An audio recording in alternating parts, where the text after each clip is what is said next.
In my seminars the last few years, I have covered what I have found to be those few simple basic principles that can make major changes in life and lifestyle. One of those subjects that gets the most comment is diseases of attitude. And out of that subject, worry and how to kick the worry habit have caused the most questions. So in this brief visit with you, let me give you my best look at worry, how to recognize it and define it, and what to do about it. And hopefully, these ideas will give you a good chance for confidence over worry. First of all, worry might well be killer number one. And if it is not the number one physical killer, although doctors tell us worriers die sooner than non-worriers, and we have all heard the expression, worry yourself to death, at least it is the number one killer of dreams and achievement, of energy and vitality and lifestyle. I know the damage and effect of this killer, worry, firsthand. I will spare you the details, but over a period of some 3 years, I let worry get out of hand. As I've mentioned before, I became a super worrier. I was good at it. The combination of small and big worries about my circumstances, what people thought of me, my finances, my abilities, the future, my progress, all led to a complete physical collapse, a stay in the hospital, emotional, mental, and physical exhaustion, and a deep despair I couldn't shake. A sad picture for a young man who should have been well on his way to carving out his share of opportunity. I am happy to tell you that good fortune came my way, and as many of you may be aware, I met a man, Mr. Earl Schoaf, with his ideas and inspiration and the help of a very close friend.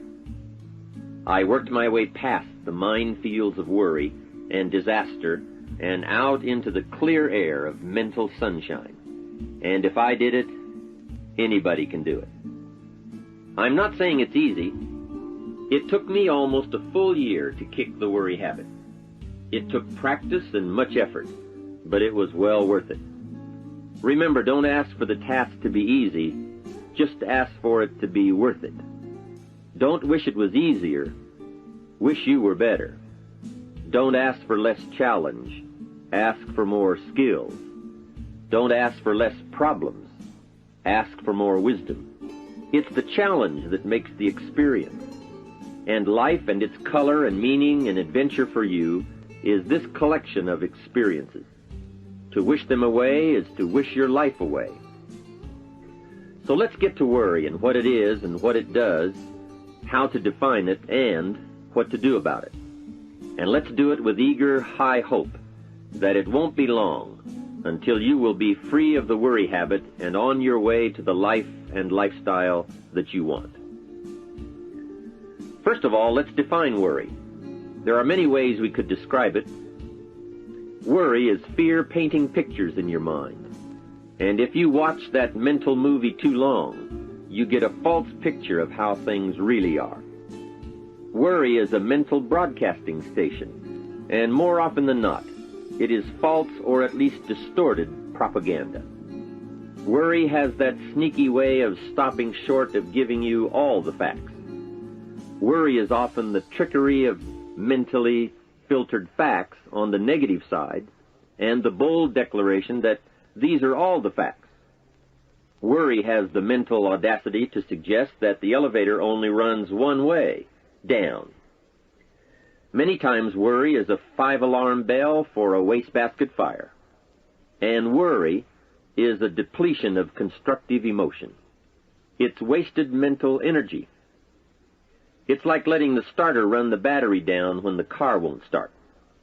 And worry is most often a lack of all the facts, a lack of full understanding, a lack of total information, and an unpreparedness of ability, knowledge, talent, courage, faith, and all the other virtues. That should give us a better definition of worry, and remember, left unchecked, it can become like a mad dog loose in the house. And the sorrow and pain and regret is too large a price to pay not to do something about it, and to do it now. You see, if you contemplated the total sum of human suffering long enough, it would drive you mad. You must understand how life is. Human suffering, man's inhumanity to man, war, disease, poverty. But it must be in what I call its rightful ratio of your mental and emotional time. So much for what worry is. The next question is, what can I do about it? What is the first step? My best advice on this is to first recognize worry for what it is, admit what it does, and then decide you now want to be free. It first starts with decision on your part. And may I add, well, you should decide. Why let worry continue to take money out of your pocket and bank account? Why let worry any longer keep you from becoming all you can be? Why let it rob you of better friendships, better business, better profits, better results, better communication, better family relations? Why impose your worry on others any longer? It's a burden you can get rid of and a monkey you can get off your back. Why not be rid of those sinking, nagging feelings that all is not going to be well, that you can't do it, that it won't work out for the best? Worry is undue concern that takes up too much of your mental and emotional time. Now, we must all be concerned. Hey, life is no joke except to the jokers. Life and how to live it is a serious matter. It is risky, full of peril, and there are constant threats to the good we want and to the pursuit of happiness. However, it is undue concern, or concern that takes up too much mental time, that begins the harm. It's like a family planning a wonderful trip. While they certainly should be concerned about the condition of the car, the tires, and making sure they pick the proper route, it would be foolish to allow themselves to be completely turned negative with the thought that they might crash and kill the entire family. If that were the case, even if they went, the entire trip would be turned into one nightmare of fear with the specter of chaos looming around every curve, rather than enjoying the wonderful trip they had planned for themselves and their family. A lot of people do that with their entire life. So, start to make these declarations. And if you mean it, they will start you on your way to confidence and adventure, free of the worry habit. Say first, I've had it with worry. I'm tired of being beaten down and hassled with all those negative mental pictures. I refuse to be tricked by false facts. I'm really not that weak. Never again do I want those sick feelings inside, those mental false alarms. I'm tired of the drain on my resources.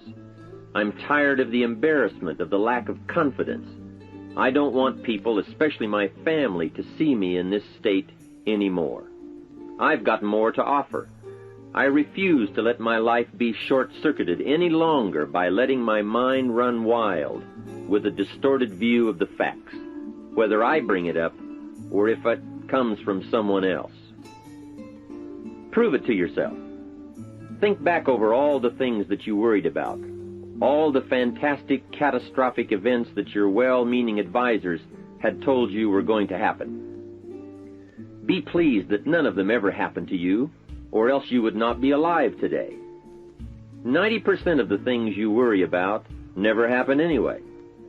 All of us have had these well-meaning advisors who want to appear larger in the eyes of those they wish to advise, and who immediately rear back and describe every single bad option they can think of that might possibly happen. By the time they have finished, the one who has come for some confidence and some help wonders why he even bothers to live anymore.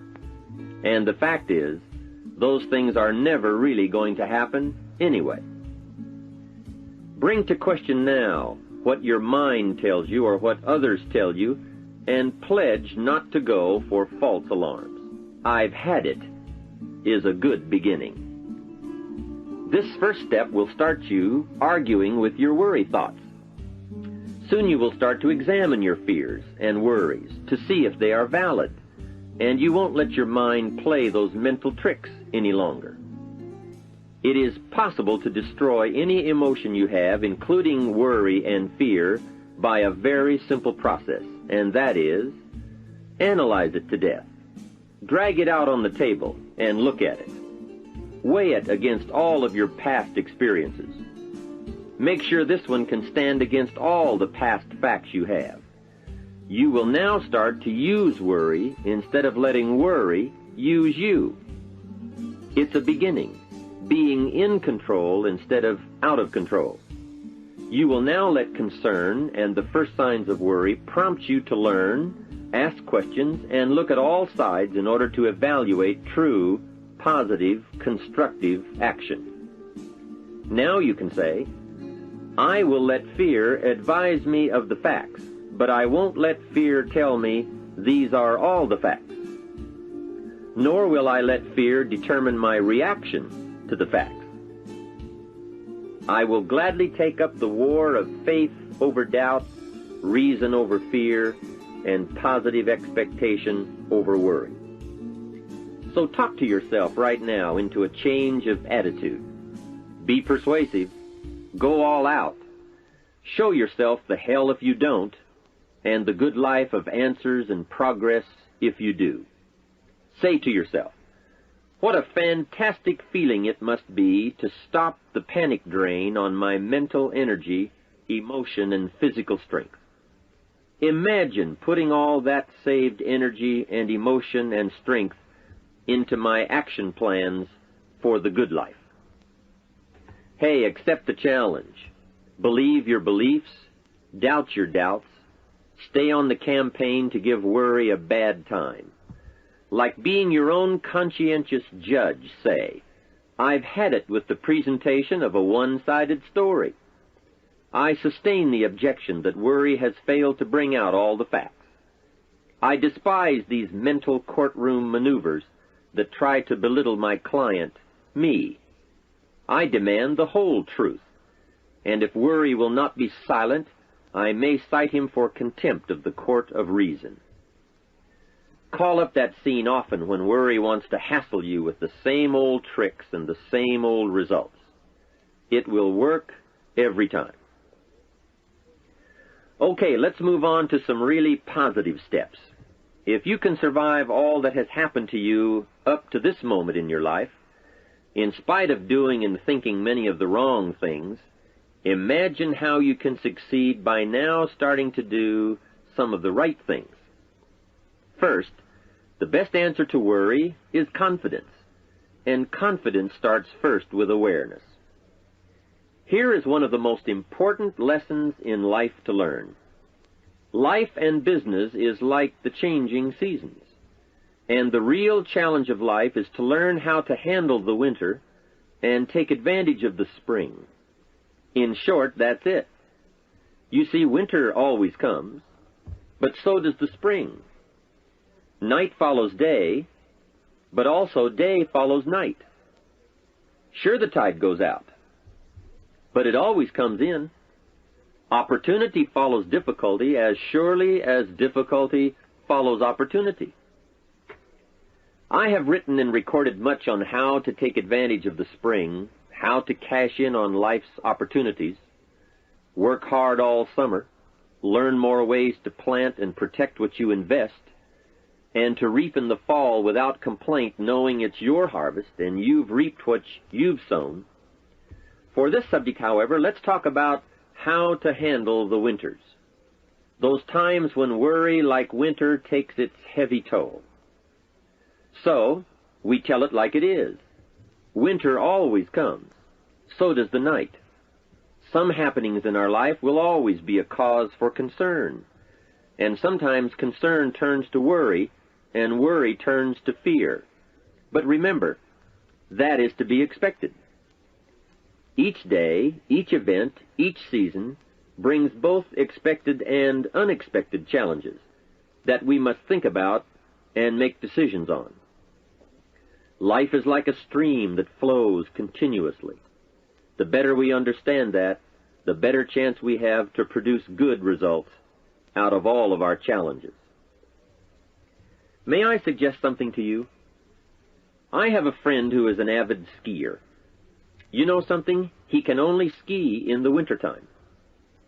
You can only hunt the elk when the snow falls in the high mountains and drives them down. That's called wintertime. You see, it's all right if it's 12 below. Just be prepared for the winter. And here is a good thought. A full, well-developed human being will find a way to take advantage of the winter, not just handle it. The big challenge is to make something out of each opportunity. Now, if winters are always going to occur in our life, shouldn't we benefit from them too? Come the next winter, you could be on the inside looking out, seated by a warm fire, the company of a good friend, and those unique feelings of security in spite of the circumstances or the season.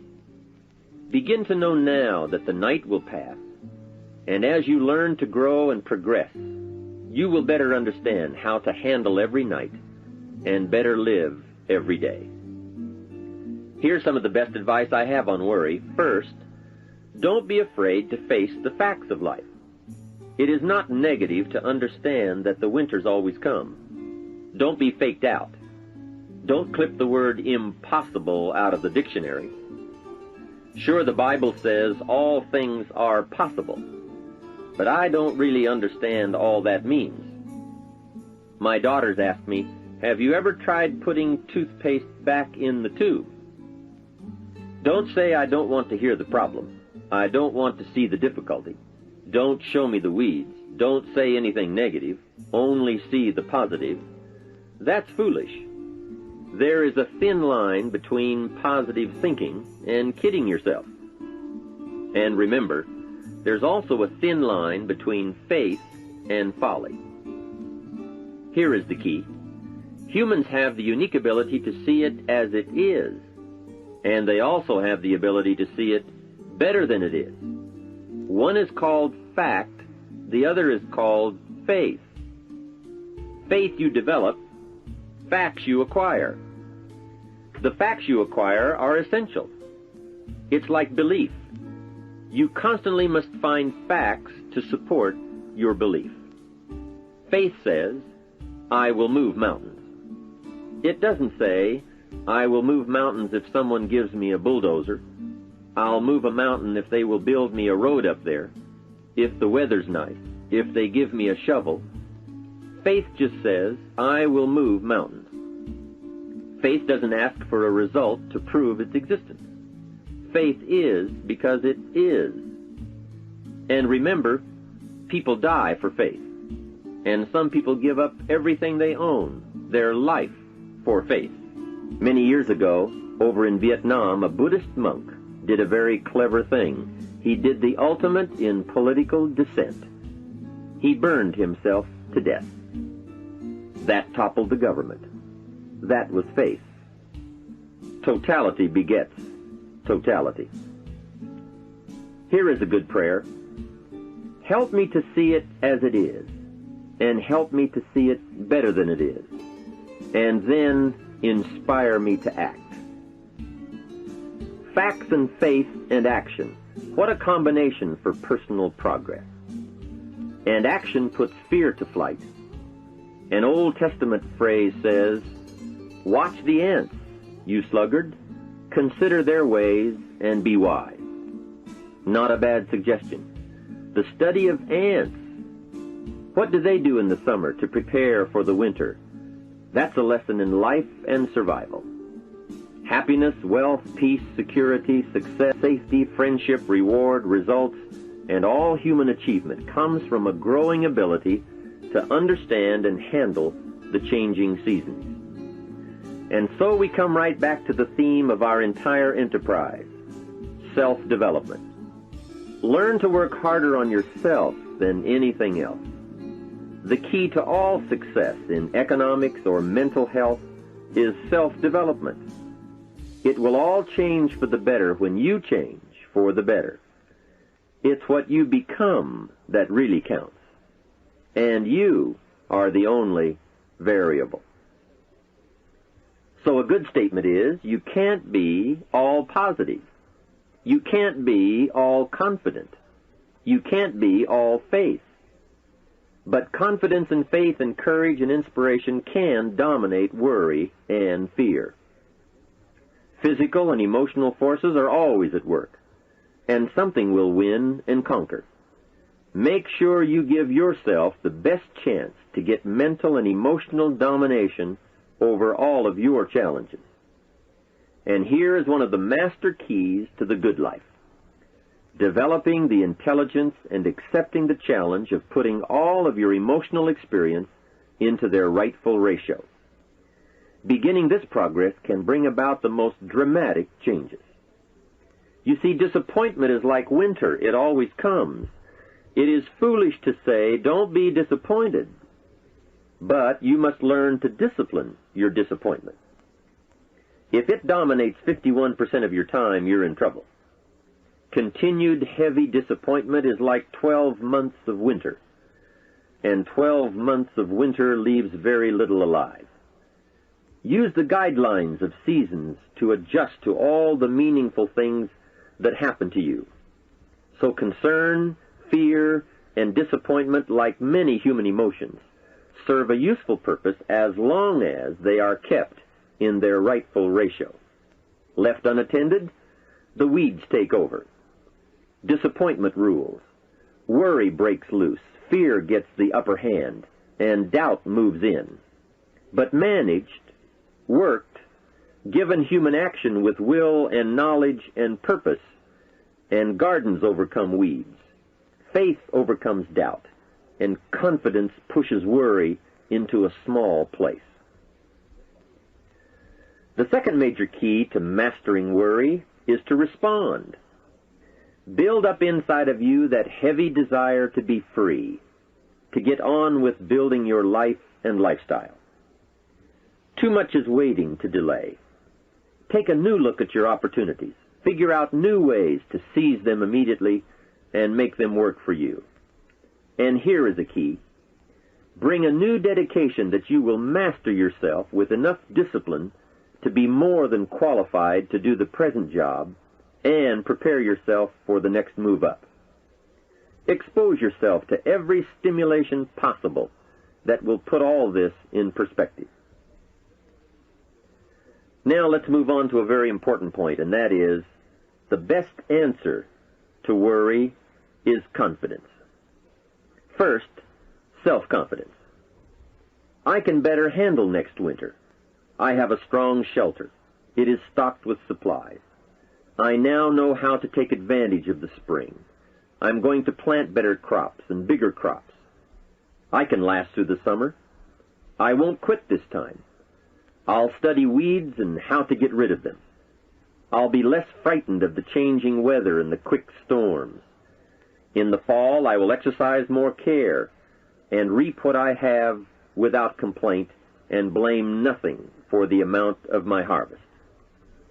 I'll learn to save a fair portion so that I can survive the bad seasons when, out of control, the hailstorm comes and it all goes wrong. Now we must consider this. The most fatal deterrent to self-confidence is guilt. Not doing all you know how to do to the full extent of your present ability weakens the foundation for confidence.